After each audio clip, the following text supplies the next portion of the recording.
Hello everyone, it's �𝑵1 and welcome back to another Halo Infinite video. So now, finally, the August drop pod update has finally been released, and I really did enjoy customizing my visors on my armor cores, and I was quite very unexpected to actually see 343 like doing all the cores, and I was like honestly worried that was only going to be for the Mark 5B, the Mark 7, and the Russia armor cores, and not the fucking Uri and the Eagle Strike, because that would honestly like been so disappointing.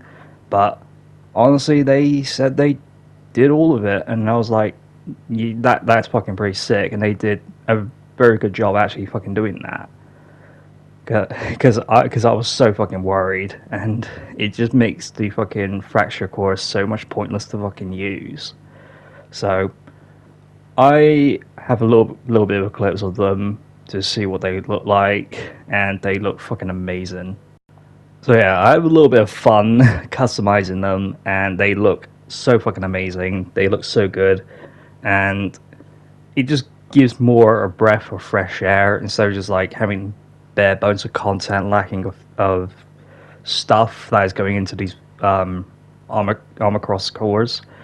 Because we don't fucking have any visor changes, then it just makes the fracture fucking cores that much pointless to fucking use, because they have only a tiny amount of customization if you include the store.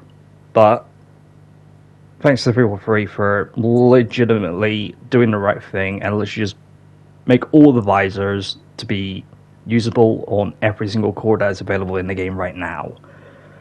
So yeah, I'm very happy that all of that literally come to reality, and I really do wish that they would continue on going on this trend like this, instead of just like, we only gonna do the lore ones first and then the fracture ones, and then it's like, yeah, but I unlocked these things on the fucking events. It deserves a lot of fucking respect and deserves a lot more content that it deserves, instead of just like having the lore ones getting all the credit.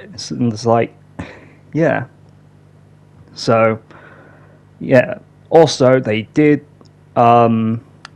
give the Mark 7 helmets a bit more attachments, but honestly, these ones are really put into low effort. So I'll show you some screenshots I just took. So yeah, these helmet attachments, some of them are a bit questionable, but some of them are pretty okay, I guess. But not all of them are that decent, to be quite honest with you.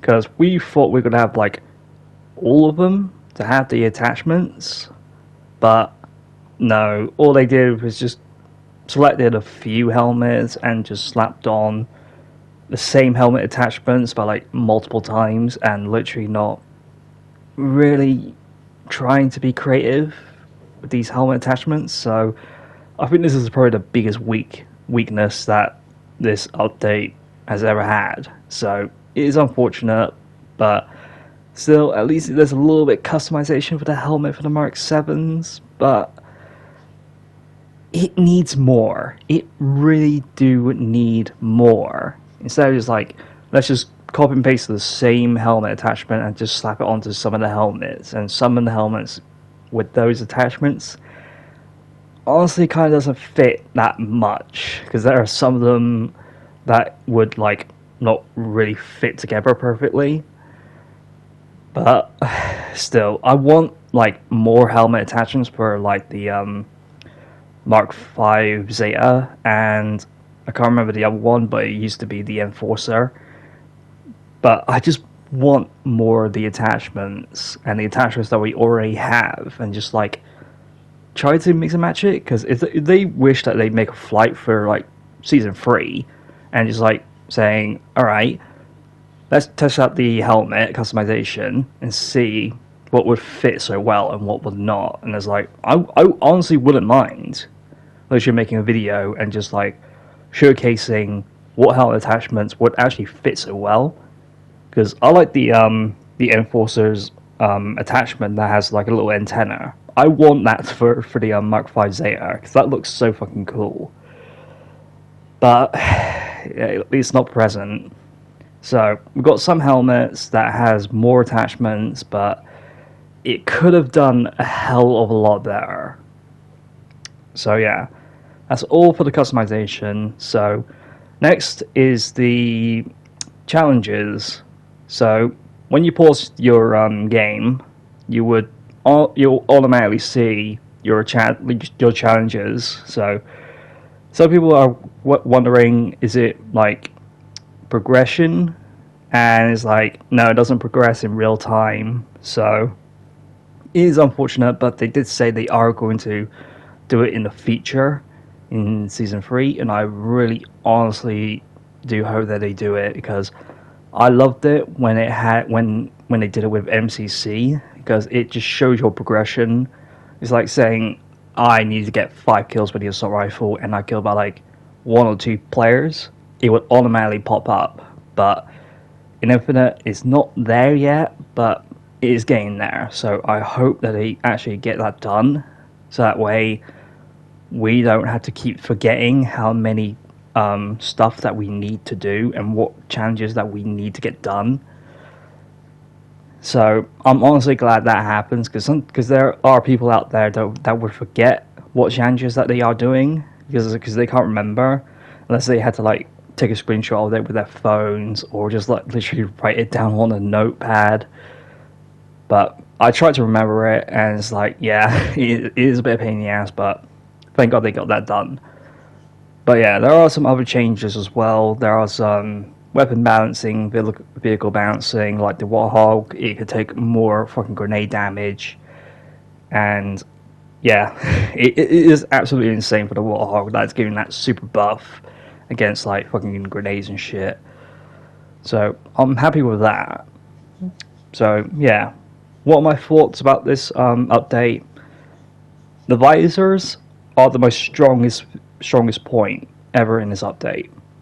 The helmet attachments for the Mark 7s, it's just not that good. It could have been a hell of a lot better, and I really wish that they just make a flight for like season 3 and see what helmet attachments that could possibly fit in, because I wouldn't not mind making a video of it and just like discuss what would fit in and what would not fit in so well. But yeah, so this is the first step of the cross armor cores, and I really do hope that they keep on with that trend, instead of just literally having lore only first, and then like months and months later then the fractures, because I don't want that shit. I want it all to be together. So I'm not quite sure what it was going to be the next step, but I'm probably guessing it's either the helmet attachments or the helmets themselves. So those are the only 2 things that would be a possibility, that one of them will go first. But I honestly do hope it would be the helmets first, because I just want to have my Mark 6 helmet to be slapped onto the Mark 7 fucking body piece, because it'd be so fucking cool that way. But yeah, so what do you think about this update? Do you actually think this is actually pretty good, or pretty terrible, or somewhere in between? So let me know in the comments below. So yeah, thank you guys so much for watching. Make sure you drop a like, subscribe to my channel, it really helps me out a lot. And we are close to 250 subs, so I already have a video that is ready and waiting. So yeah, let's try to get that done. And I do have a announcement, but I'm going to do that in the next video as I can. But I'm probably going to do the fracture event first, I think. I'm not quite sure, but I'm in the progress to get that shit done, because obviously the next one is right around the corner, I believe. So can't really wait to see it. So yeah, as always, I'll see you guys in the next video. Take care, everyone. Bye bye.